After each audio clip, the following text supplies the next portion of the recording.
far. Don't stop now.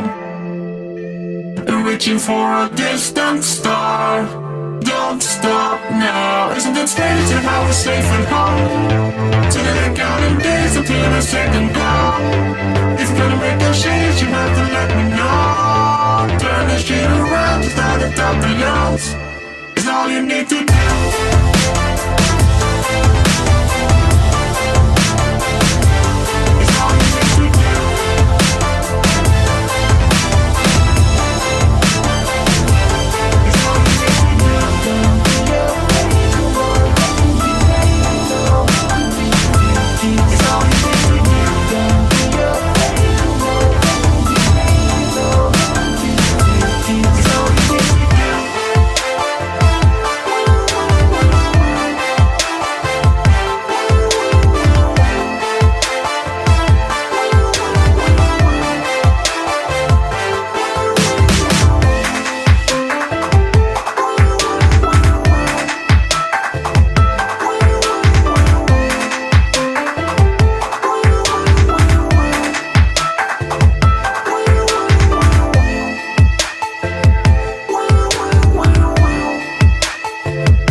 Don't stop now. Reaching for a distant star.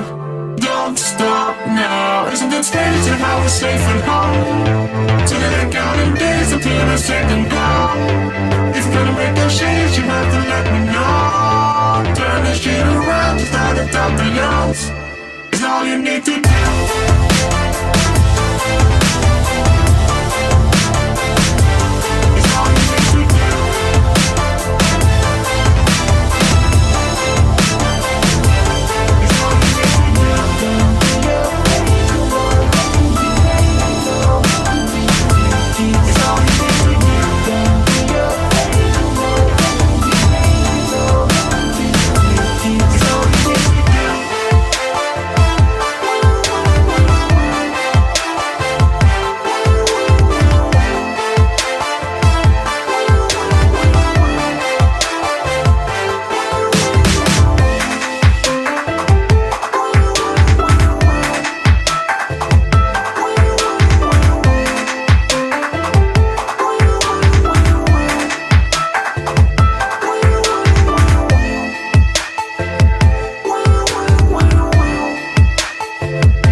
far.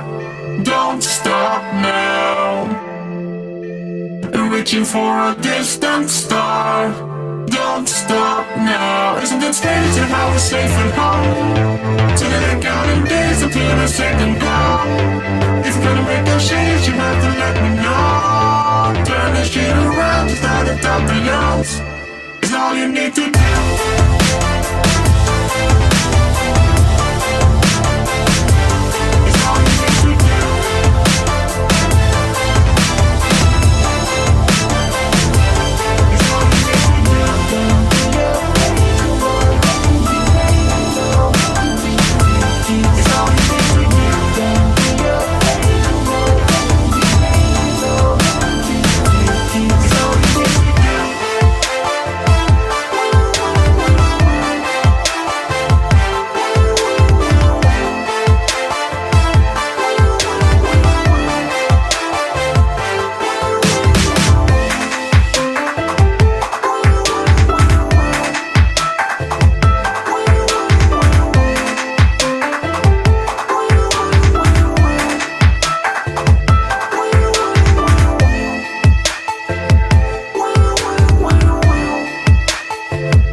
Good morning, everyone, and welcome back to We Are Tottenham TV for another Good Morning Tottenham match day tomorrow as we travel to Leicester.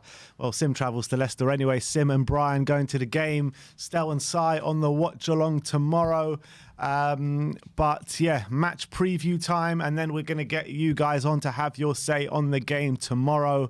But let's start off with the match preview. Obviously, it's a massive game tomorrow, isn't it? Absolutely massive game.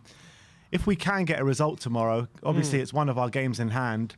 It'll stand us in such good stead, won't it? It's not, yeah, it's a massive game because it's a away game against a difficult opposition who, you know, people probably expect us to drop points tomorrow, I would say, even though Leicester are in inconsistent form. Their home form recently has been decent. They do have lots of injuries, so there's a big opportunities for us, but we have to make sure we make these games in hand count, and a win tomorrow definitely gets the ball rolling in that front. It puts us, a point behind. It puts us above Arsenal, a win tomorrow, I believe. And a point behind West Ham. A point behind West Ham with a game in hand, or 2 games in hand, I think. We have 3 games in hand. It'll be a point behind with 3 games in hand. Yeah. So it'll put us in a really strong position in the league. Even a draw tomorrow isn't the worst result in the world. as long as we don't lose. But I think if we get a win, all of a sudden the table is looking very, very interesting for us. Yeah, you're Well, and also when you can look at our games in hand, Arsenal, Burnley, Brighton, Leicester, you might argue maybe obviously Arsenal's North London derby is probably one of the hardest ones, isn't it?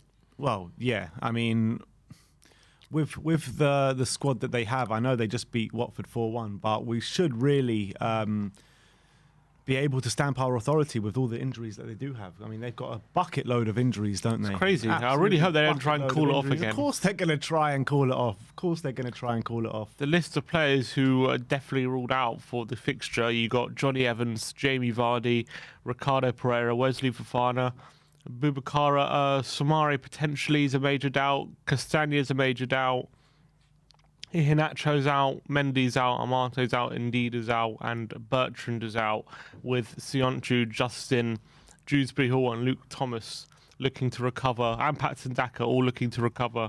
Yeah, I've heard Patson Daka is back. As you can see, is he not at the AFCON? No, he's not. When you look at this is the predicted lineup. I mean, there's a few maybes in there, but when you're looking at that team, still a decent team. It's a decent team, but it's still like a shadow of their full strength side. You know what I mean? Well, where's Schmeichel? Is he out?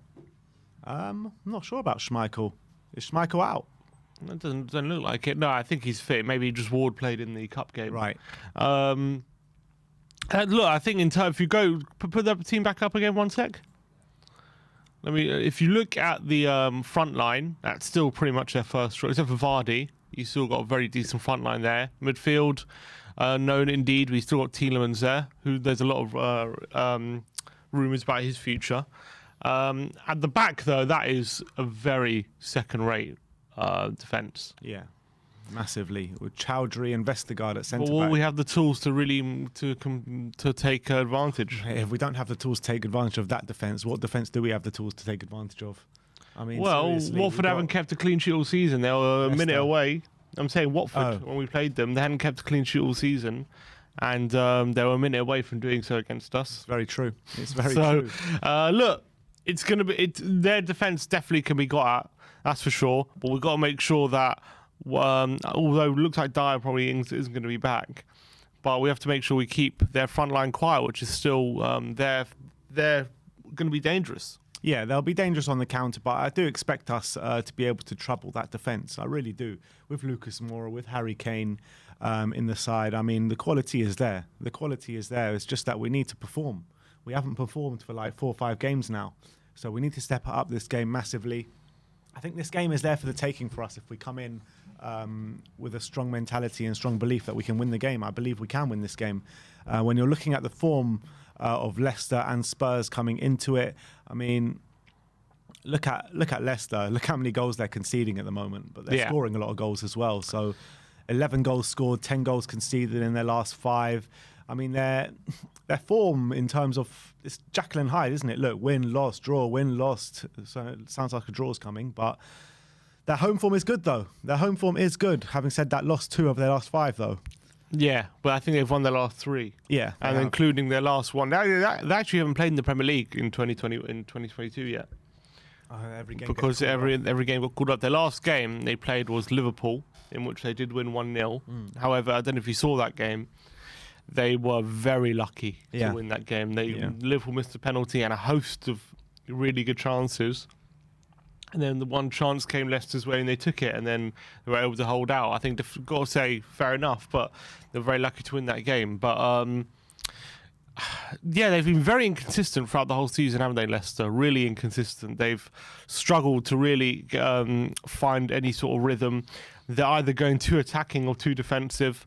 And, it's very disappointing for them, considering last season they were, again, for the second year in a row, in a top 4 race, and actually built a really large points gap between 4th and 5th, or even 3rd at some points, and they didn't make it for the second year in a row. Now, then Europa League this year, they exit in the group stages, and in the league they're not doing great. They're going 10th, although they've got games in hand. So it's interesting if I speak to a Leicester fan how he feels about Brendan Rodgers, because he was under a bit of pressure earlier in the season when the results really weren't going his way. But I think recently he's kind of got a few results to stave off that kind of pressure. But they are 10th, and considering last 2 seasons have been consecutive 5th place finishes, and you want to build on that, I wonder if they think it's good enough. Yeah, look, they probably don't think it's good enough, but I think that, in my opinion, if I was a Leicester fan, I'd be sticking with Brendan Rodgers. I really would, because I don't think there's a manager that's going to go to Leicester right now that'd be better than Brendan Rodgers. I really don't. And I think that, yeah, fine, maybe they're not having a good season this year, maybe they should be doing better, but it doesn't mean you shouldn't put faith in your manager and stick by him, you know what I mean? I think that Leicester have proved in the past that Brendan Rodgers is, well, Brendan's proved in the past for Leicester that he is a good manager. Won the FA Cup, was it last season or the year before? He's just won the FA Cup last season, so I think give the guy a break. I think that he's had a lot of injury problems this year, Leicester, especially in defence. So I think, look, maybe they might not be having the best season. I don't think that he should be under the pressure that that you're talking about. I really don't. I think it wasn't just me. So I remember seeing some Leicester fans on YouTube saying they were questioning things earlier this season. I know, I've seen it, and even heard Leicester fans call up Talk Sport and stuff like that, being like, "Oh yeah, Brendan's got to go" and all that. But it's very reactionary, isn't it? It's very reactionary. Well, yeah, because if he goes, he probably gets a decent job after. You'd probably say. I think so. I mean, don't know who though, but if we wouldn't have had Conte, we would love him we would love him at Spurs. Yeah, I wouldn't have minded him at Spurs. You know what I mean? So I wouldn't say I'd have loved him, but I would think it would have been a decent appointment. When you're looking at the managers that we were linked with, apart from Poch and Conte, he would have been third probably. Yeah, potentially. Maybe Ten Hag. Or would I rather Potter? He's definitely up there, is what I'm saying. He's in the conversation. Yeah, definitely. He's a good manager. He's a good manager, but it happens at every job except for Celtic, where he went unbeaten for all those games. Yeah. At Liverpool it happened, and at Leicester it's happening, where he builds something and then he slips right at the last moment. It's true. It's happened. It's now become a pattern. It's not just. So he'll suit him well at Spurs then. Exactly. He's Spursy. He's got it in like him. a glove, mate. Exactly. He's got it in him. It's going to be a very interesting game. Let's see how we fare against a depleted Leicester side, whether we fully take advantage or whether Leicester kind of rally the troops. And, because they were depleted against Liverpool as well. And they did look, and despite the fact they should have lost, they did end up grinding out the result. They had to defend very well to get that result. So I don't see this being a simple affair at all. No, I completely agree with you. And when you're looking at Spurs and Leicester games historically, last 5 games, I mean, you always know that this game throws up goals. But could this game be a bit different? I know, Leicester's defence depleted. We're not scoring that many goals at the moment, though. Bring up like the last 5 games. So last year, we went there back end of last game of the season, wasn't it? Beat them 4-2. Gareth Bell, we pretty much stopped them getting Champions League. Gareth Bell scoring those 2 goals. But there's goals. Look, you can see goals. Leicester v Spurs always throws up goals. Do you reckon it'll be the same tomorrow? I want to say yes, but I feel like it's going to be a bit of a tighter one. I've got a feeling it's going to be a game where it won't be so open, because I feel Leicester, with all their players missing, they're going to try and play quite defensive just to make sure that they're not easy to play. They're not easy to play against, and they know they've got the forward players to do a bit of damage if they get the opportunity to. Whereas Spurs, under Conte, we've been, just since he's come in, we've had one of the tightest defensive records. We're not easy to play against. I think we've only conceded in his 8 games in the Premier League. We've only conceded 4 goals, I believe. So we're quite strong at the moment defensively, even though Dyer is probably going to be out, which is going to be a massive. Is he out? I thought he was going to be back for this game. They said he was going to be back for bloody the last game, and he's still out. Well, Conte said he's got a muscle problem, and he said that he didn't say specifically Dyer, but he said it's going to be important after the international break to have these important players back. So that kind of implies he's going to be out. But I don't look. We'll see later on. Could be talking about Romero and Son as well. No, he could well be. I'm just saying he said it in the same sentence when he was talking about Dyer, so it kind of implies that Dyer's out, but he didn't say it specifically. So I'm not 100% sure. If we assume he's out, then Do I back us to keep a clean sheet in this game? I don't know. But the thing is, do I back us to be like opening up Leicester at every opportunity? I don't. I really do. Even though Leicester are going to be really depleted, I think because we have no Son, I think Bergwijn's going to be available, but Son is such a big element to how we play. We're going to be heavily, heavily reliant on Kane and Lucas for this game. And if they get stifled, it's going to be, again, reliant on the wing-backs. And if they can't get any joy, or if they're not showing any quality, then I see us being frustrated again. It could be one of those where we're relying on it. It could be one goal in it, I feel. Maybe rely on a set piece or a bit of luck or a penalty or something like that. That could win the game. I could see it being like a 1-0 or something to either side. Yeah, I can see that as well. I mean, but I think if one of the teams does break the deadlock early, I think maybe there can be quite a few goals in this game, especially if Leicester break the deadlock early. We're going to need to come out and try and find something, won't we? We've got a super chat here from Wolves5, big up, and he says, good luck and morning Spurs lose, and Leicester is also in the top 4 race. Highly important. Do you agree with that? Leicester in the top 4 race if they win. Well, considering the games in hand, if they win, that'll put them on 28, and that will put them 9 points off fourth with 3 games in hand.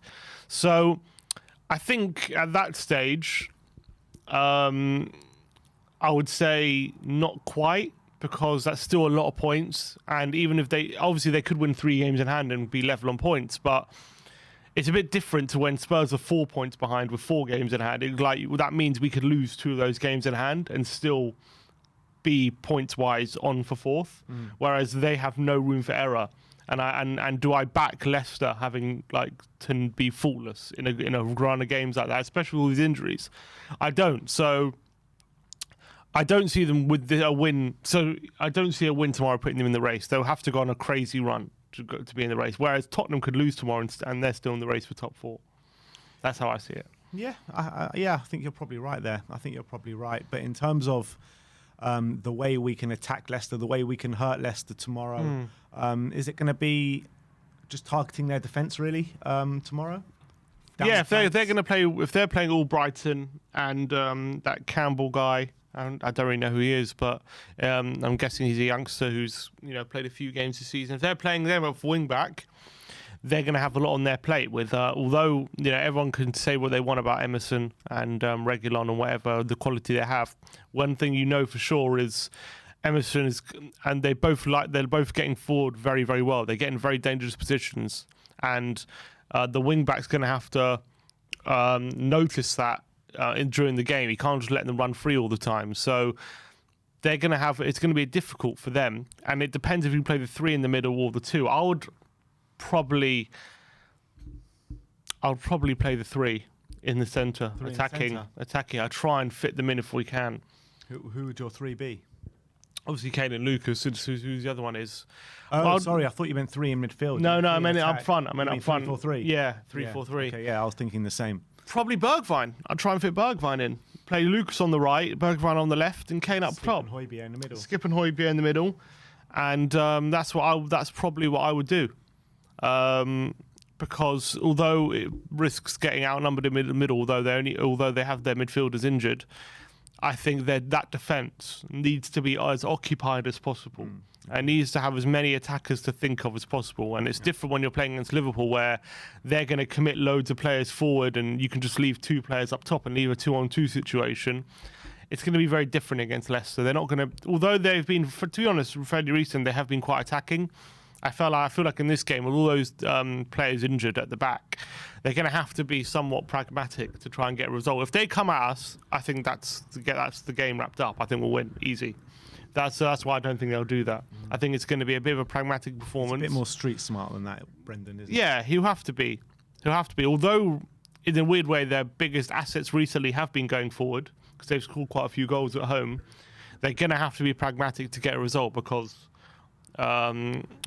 although we're not on the most free-flowing side, if you give us space and you attack us and then you leave yourselves open, we can be. That's what we're good at. I mean, the blueprint's there of how to frustrate us, isn't there? The blueprint's there. It's been shown time and time again this season. You sit compact against us. You sit in a low block. You're going to frustrate us. Yeah, that's the last 5 games pretty much. Exactly. Yeah. People are getting wise to that, and that's what. And people are getting success with that against Although us. Chelsea did the opposite approach, but they're just a very good team. Yeah, I think that's something different. But when you're looking at teams that have same or lesser quality than us, if they do that, it's very likely they're going to frustrate us. Yeah, I mean, it's happened against Southampton and against Southampton, Morecambe, and Watford in the last 3 games. Before that, you wouldn't necessarily identify that specifically as the issue, but I think it's become very clear recently that when you're playing against a team like Watford and you're struggling that badly to create good quality openings, you know that's against the defence of Watford's quality, which hadn't kept a clean sheet all season and really struggling. That tells me that we do seriously lack either the pattern of play. I don't think it's the formation or anything, because I think even in these games against Southampton and Watford, we're consistently getting in good positions, consistently throughout the game. It's the killer ball we're missing. Yeah, it's a killer ball and a bit of quality out wide. If we had better quality wide players, I'm not saying all of a sudden we're going to win every game 5-0, but you definitely create at least 2 or 3 quality chances throughout the game. The fact is, Emerson's final ball means that we didn't create from wide areas. We created barely anything, and that needs to change. That has to change. The final ball from the left as well hasn't been as good either. Yeah, you're right. You're right. So both sides need to massively improve, to be honest. And who are you expecting on the left side tomorrow? You think Reguilon comes back in if he's fit? I'm expecting that, but I have to wait and hear. Please, no, Matt Doherty, please. Yeah, anyone by Doherty has to be play assessed. Sessegnon if Reguilon's not ready. But back on to Leicester. I mean, who's the player that's really kind of impressed you for them this season? I don't know about the season as a whole, but definitely of recently, Maddison is really playing really well. Maddison is playing very well. He's scoring some really great goals. He's got his shooting boots back. I think earlier in the season, He always goes through a period like this in a season, though. well, we had earlier in the season, if I'm right, he was subject to a lot of transfer rumours, wasn't he, to Arsenal and whatnot. Yeah. And that might have affected him. Maybe like in terms of his performances, because he was in and out of the team. I remember he was actually dropped for a few games. Yeah. He wasn't playing all the time, but I don't know when it was, but it was recently. I think here we go. So in his since Watford, they beat Watford 4-2. Since that game, he's been on an unbelievable run actually of goal scoring. 1, 2, 3, 4, 5, 6. In his last 6 games, he scored 4 goals and got 5 assists. That's incredible. Yeah, that's like England form. Like you should be getting an England squad. Like I said with Maddison, though, I think that he always goes, every season, he goes on a run of like 10 games where he absolutely smashes it out, and then he goes quiet for a bit, and then comes back and does well again. I mean, but we're catching him in a hot form. Yeah, it's the wrong time. Yeah. Another player who has impressed me massively this season, who impresses me massively every season, to be honest, is Tielemans. He doesn't look like he's signing a new contract. I mean, how good do you think he's been this season for them? Yeah, he's really stepped up in terms of his goal output. He used to score the occasional banger, and then he would be restricted to 1 or 2 goals a season. But he definitely seems to be getting in more forward positions this season, definitely being much more of a goal threat. No surprise that he's being linked to the likes of, I know he's being linked to Arsenal and stuff like that for next season. We should definitely be sniffing around him if there's an opportunity, because he's a player not only with his long shot, his passing range as well is something that we lack in our squad. The only thing I worry about Tielemans is I don't think he's the best. He's not terrible. He's not like Ndombele, but he's not the best off the ball. He can be a bit of a liability. He's a bit slow, but I think in general, he's a top-class midfielder. Really, he's developed at Leicester into the midfielder everyone thought he would be, to be honest. Yeah. Like Anderlecht, was it Anderlecht he was at before? Yeah. Well, he was at Monaco and then Anderlecht before that, yeah. Yeah, so I remember when we went to Ghent away back in 2017, that was now.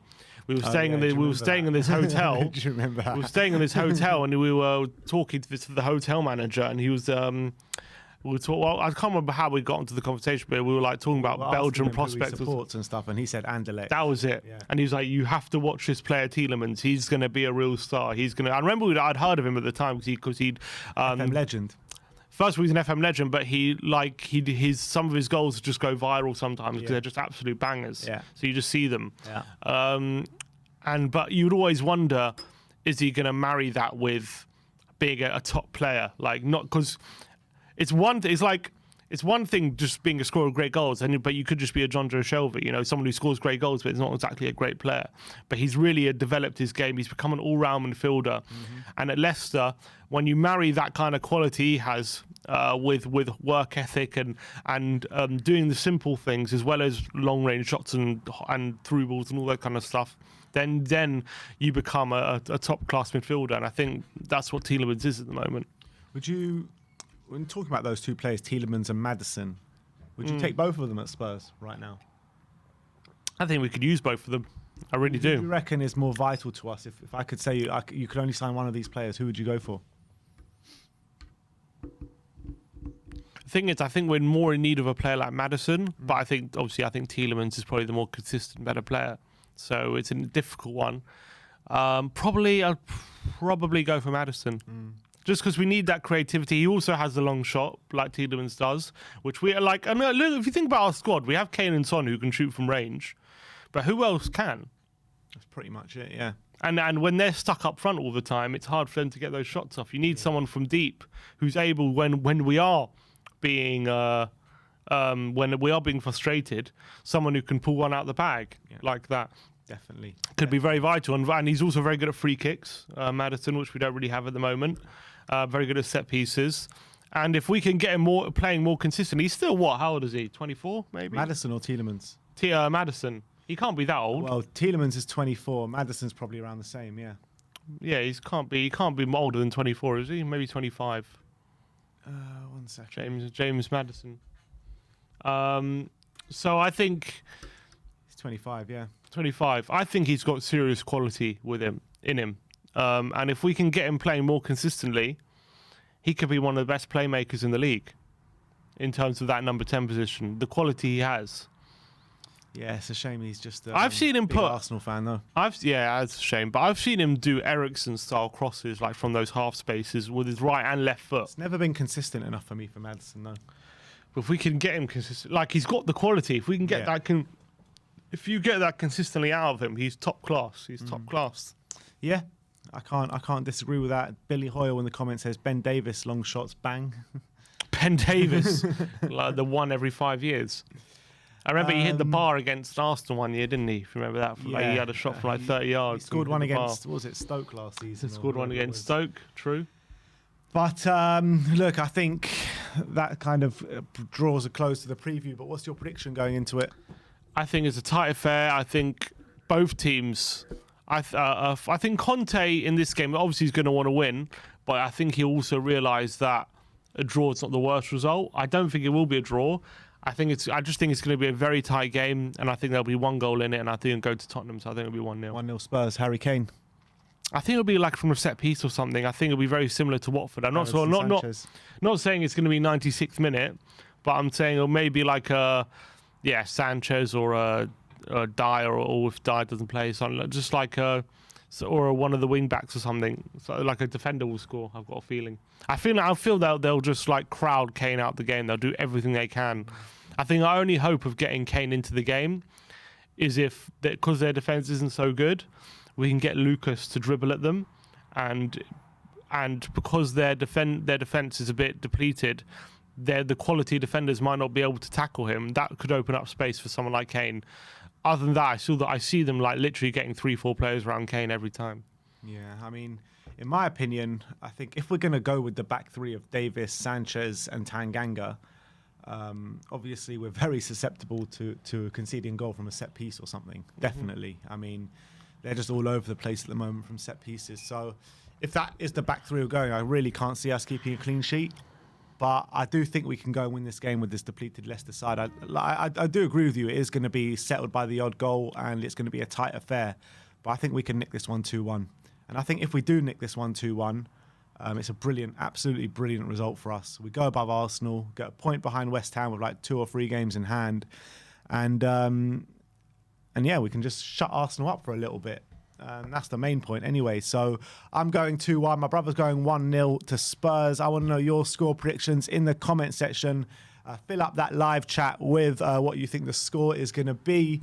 And then we're going to get on to some guests now. Do we have anyone waiting at the moment? No one is waiting, but link is in the community section if you want to come and join us. Let's go to see what any news stories doing the rounds. Well, let's talk about DJ Spence. Apparently, right back, played against Arsenal at Nottingham Forest for their FA Cup game. Obviously, had a very good game that day.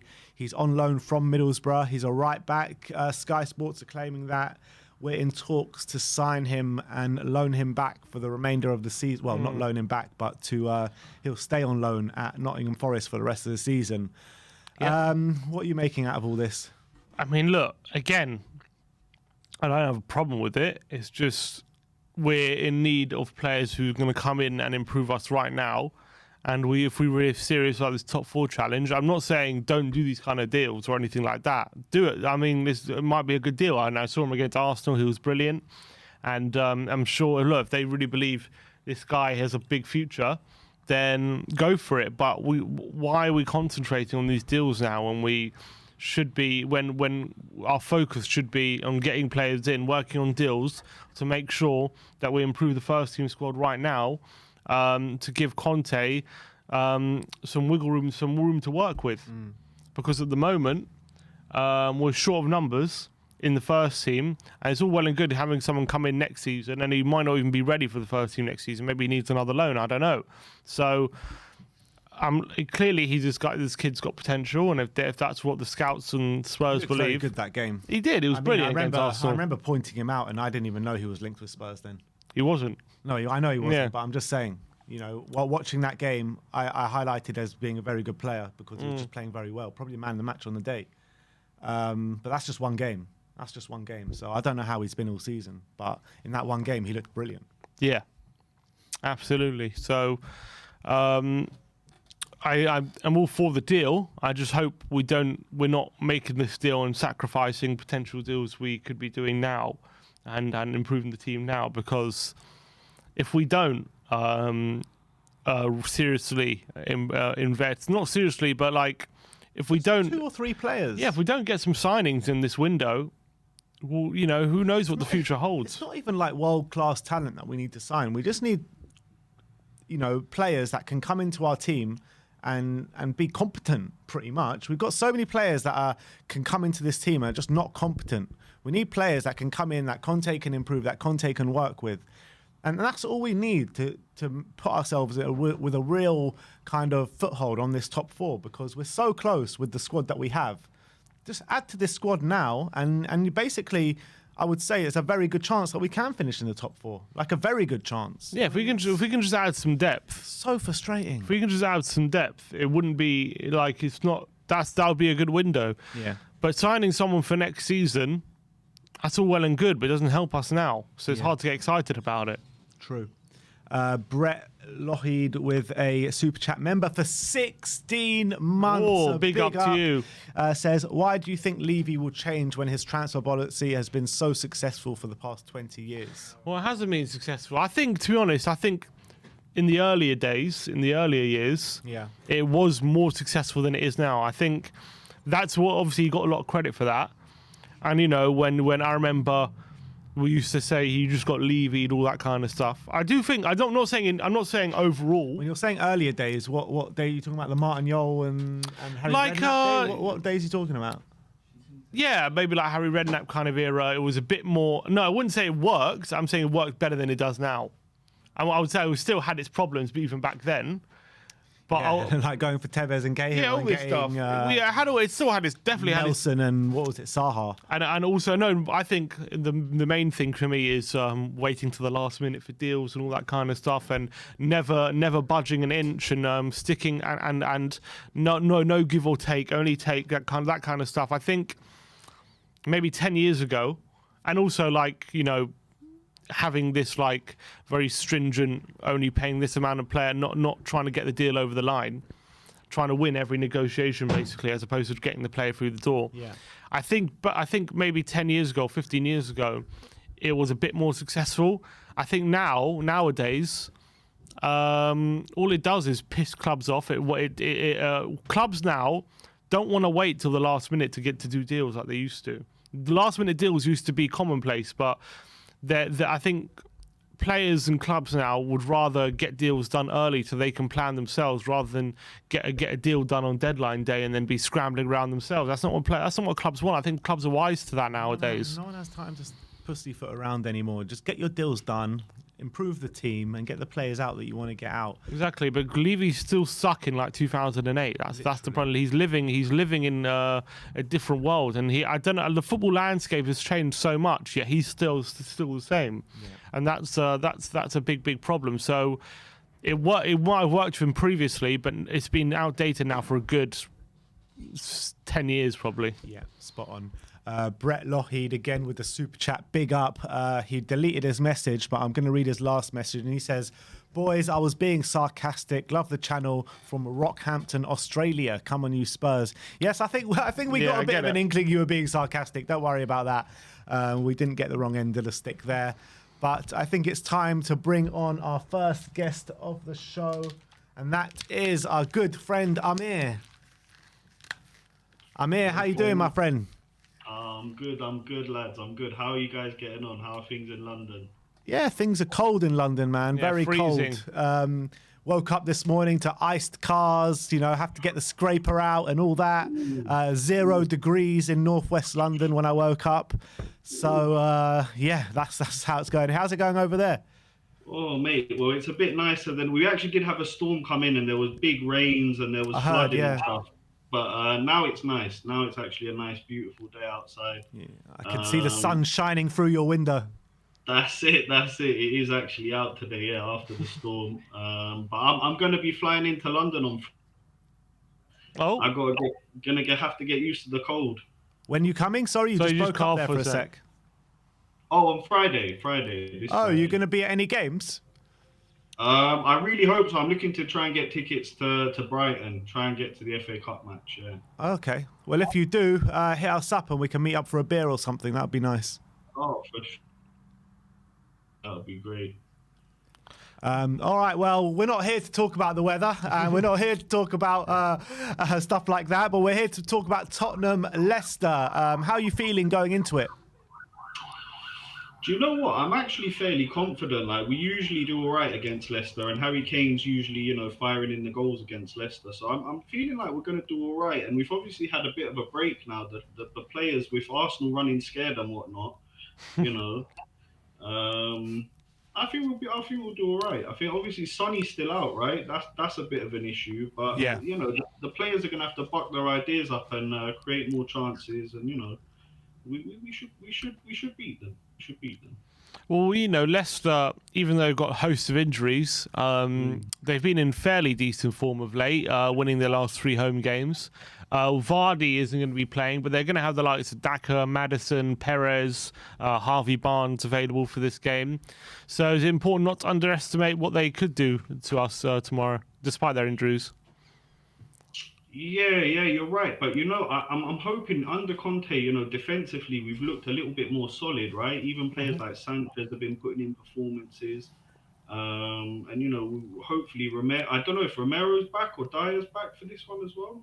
Are they back? Well, it's unclear yet because in the last press conference he said Dyer had a muscle injury, and then in the same sentence he said it's going to be important to get these. He said it's going to be vital to get these important first-team players back after the international break. So it was unclear whether he was talking about Dyer or not in that. It kind of implied he was. But if Dyer isn't going to play, and obviously Romero, let's say he's not going to play as well, do you back us to keep a clean sheet? It's tricky. Do you know what I mean? You never know, because look, the thing is, we can play well at the back, but we're always due a mistake. Sanchez, even though as good as he's been playing, he's always good for a mistake. And I really want to know what's going to be going on at the wing-back positions, because, Conte's whole plan is to get the wing-backs bombing forward and playing well. And we haven't got that final delivery, that final ball coming in that is gonna really play the killer pass. So I really want to see us buck our game up. I don't know what Doherty's been doing playing over there on that side. So I'm very interested to see what he does at the back actually. Yeah, This and in terms of Leicester, I mean, they've like my brother said, very much depleted, especially in defence. Does that give you a lot of hope then, because of that going into this one? Is that why you got so much hope? Yeah, definitely, Ben. Definitely. Do you know what I mean? At the end of the day, as well, we know Harry Kane loves scoring against them. So and his form's just been getting better and better match by match. We've seen him improve. The goal against Liverpool was sublime. The offside goal was at Southampton. Yeah. Where again we got robbed. I'm starting to think there's a conspiracy against Spurs because Oh, you're only starting to think that now. well, I've always had an inkling there, Ben. I've always had an inkling, but it's never been so obvious. It's never been so Yeah. obvious. I mean, you say Harry Kane has a good record against Leicester, and it definitely does. But where's the service going to come from tomorrow? This is the issue, Ben. This is the issue, right? I'm frustrated by the lack of creation in that like number 10 role and balls coming in from the side. You'd hope that players like Gio would step up to the plate, and have a good game and show us what he's really about. But the guy's been on the books for so long now. He's injured half the time. He's never got a good run of games. We need these kind of players to step up to the plate and really show what they're capable of in the Premier League. It's all well and good doing it out in Spain and France and Holland, Bergwijn in Holland. It's all well and good, but the Premier League's a whole nother ball game. In terms of Giovanni Lo Celso, I mean, it's quite evident that we're trying to cut our losses with Tanguy and Ndombele now. I mean, what would you do with Lo Celso? He's only completed 8 90 minutes or 9 90 minutes since coming here. I mean, is it time to cut our losses with Giovanni, or do you still want to give him some more time? Do you know what? I'd love to see him in a little run of games, 3, 4, 5 games in a row, and just see if he starts, creating chances the way we know he can and finishing. I think he needs to look at himself as well. And one of the things that I've noticed with him is his shooting is horrible. Like I've seen kids here, 15-year-olds who can shoot a ball with more power than him. He needs to start putting his foot through the ball and really taking aim at the goal, Gio. And the funny thing is, when I watch him for Argentina in the Copa Americas, he's amazing. He's amazing. He's playing balls through to Messi. Really, it's incredible. So there's definitely a player there.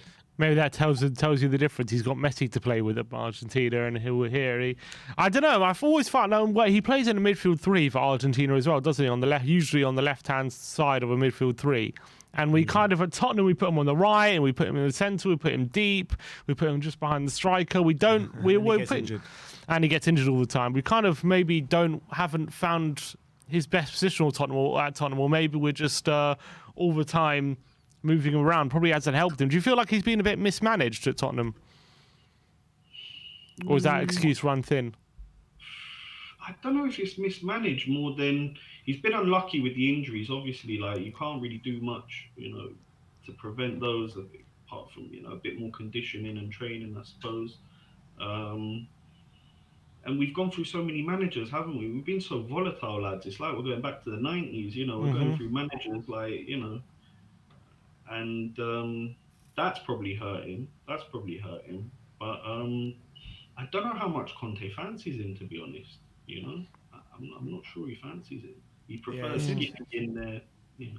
It's interesting because when Jose Mourinho first came to Spurs, he didn't fancy Lo Celso, and Lo Celso quite quickly turned him, didn't he? And it was quite evident in the documentary, wasn't it, where Jose was saying, I don't fancy Lo Celso, or he said when he did start to fancy him, when I first came here, I didn't start to fancy him, and then he's quickly changed my mind.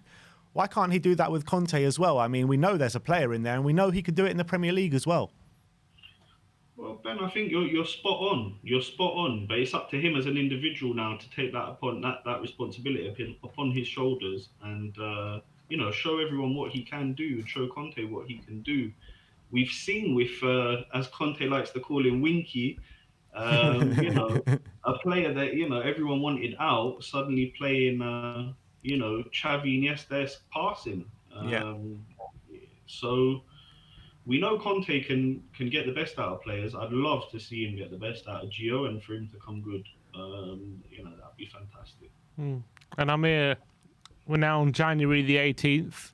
We have 13 days till the transfer window closes, slams shut. We haven't had. Well, we actually just started with the outgoings today. Dylan Markande has got the ball rolling. Not much deal. Not many deals have had. Not any deals have happened yet from a Tottenham perspective. Are you starting to get a bit antsy with this transfer window? Are you still confident we'll get the business done that we need to? Sim, you're killing me, mate. You're killing me.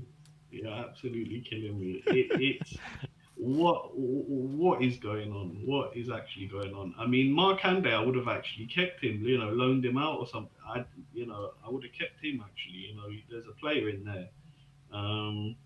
With regards to business, you would love to think that Paratici is going to come through and there's going to be a few last minute deals and we're going to get a few out the door. But unfortunately, we've got precedent, right? We know what Levy's about. So we might get like Traore on a loan or something, you know, something ridiculous like that, where instead we should be aiming high and getting some top quality players in. And Paratici should be shifting a few out as well, to be honest. I'm very surprised we haven't got rid of a few. Leaving it late as always, aren't we, Amir? As always.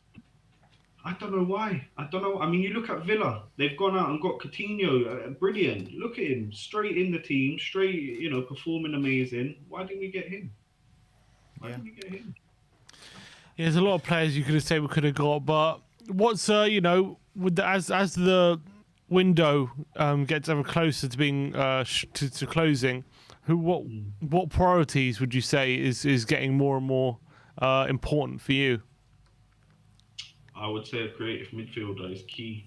Is key. You know, we were saying about Gio. We can't bank on Gio coming good. You know, he hasn't shown us enough. So personally, I would try and get somebody who is a creative midfielder who can, you know, really provide Kane and Sonny and Mora exactly what they need in that part of the pitch. I think that's key. That's key. And then, you know, it'd be great to get another defender in, you know, a top quality defender, the likes, you know, so Romero can have a good buddy there next to him and really solid up the defence. But it is a creative midfielder's key.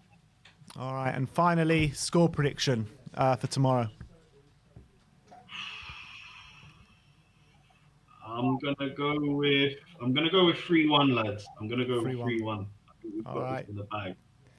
I love the positivity. 3-1 to the Spurs tomorrow. Come on, Amir. Thanks for coming on today, and we'll speak to you very soon. Good to see you, Amir. Yeah, good to see you too, guys. Take it easy. Up you And to Spurs. you. Come on, Up the Spurs. Spurs. Come on. All right, so that was Amir, and I believe there is someone else ready to speak to us in the background, live from Hotspur Way. We've got introducing a new signing, I believe, Mr. Brian Daigle.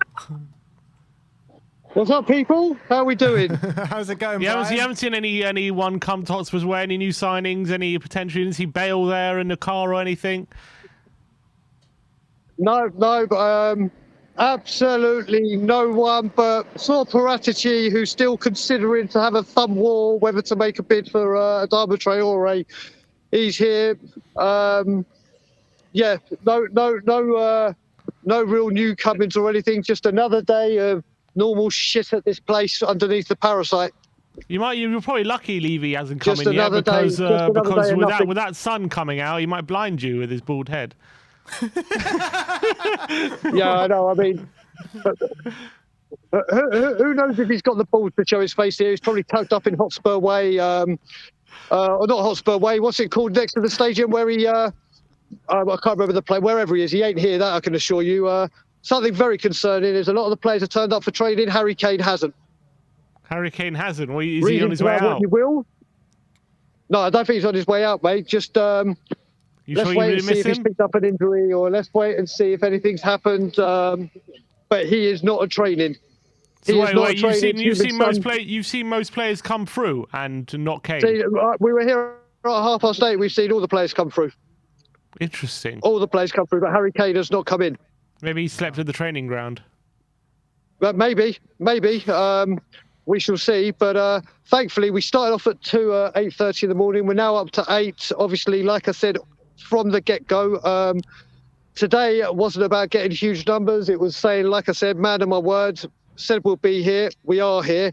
And this is going to get bigger and bigger the longer and longer this goes on. I hear that we're kind of thinking of going for a Nottingham Forest left-back now, or right-back. Pure Conte quality. But we're going to loan him back for the rest of the season. Of course we are. Why would we want to strengthen our team? Why on earth would we want to strengthen our team?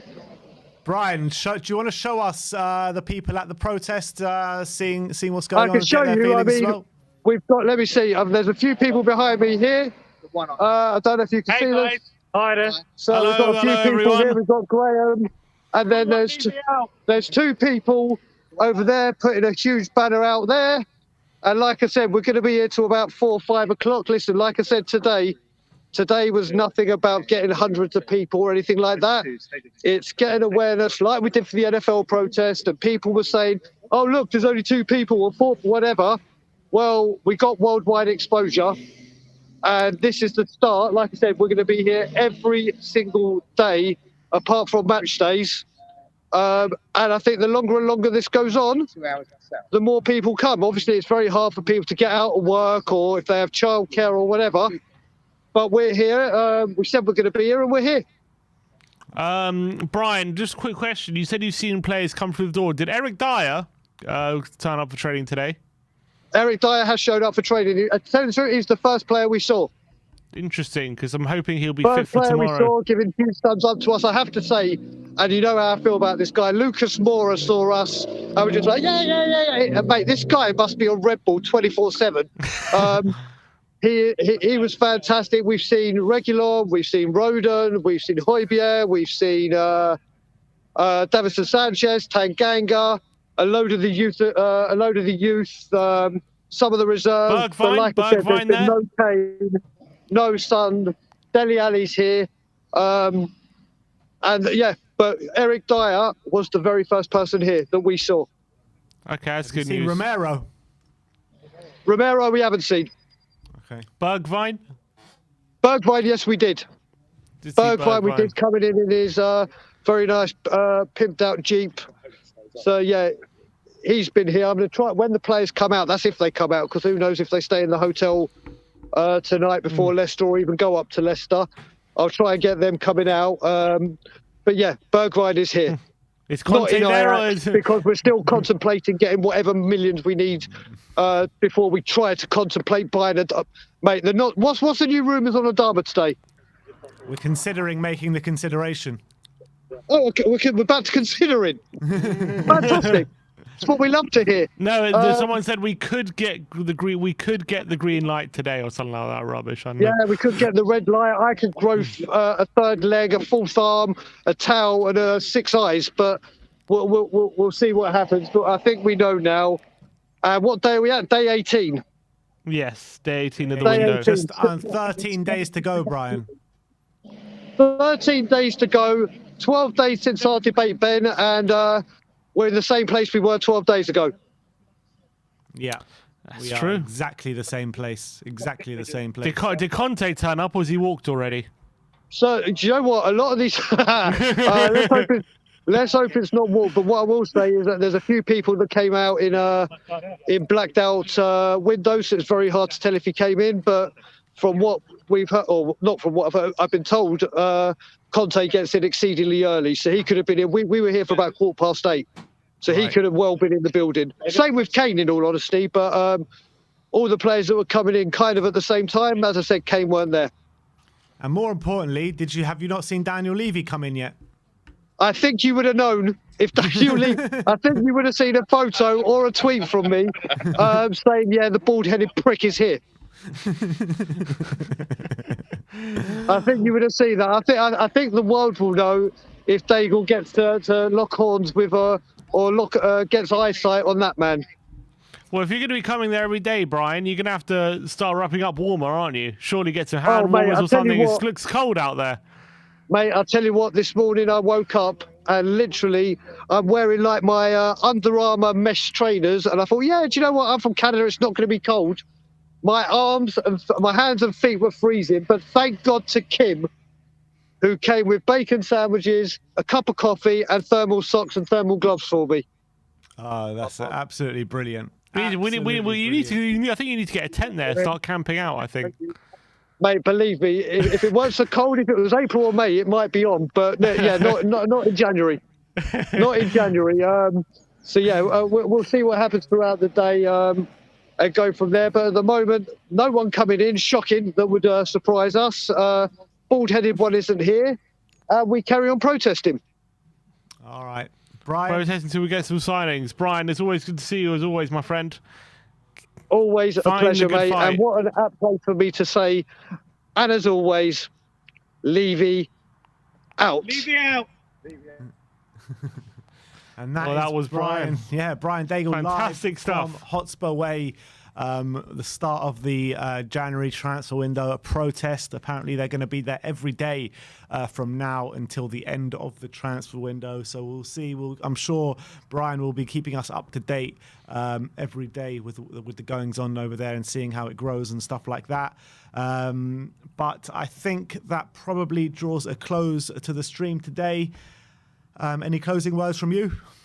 No, that's all I got. Looking forward to the game tomorrow, and hopefully we get the 3-pointer we need. And I'm looking forward to maybe getting some new signings out in the window, but we'll have to wait and see. Any transfer news that happens, you'll hear it here first. Definitely. All right. Well, thank you everyone for joining us today.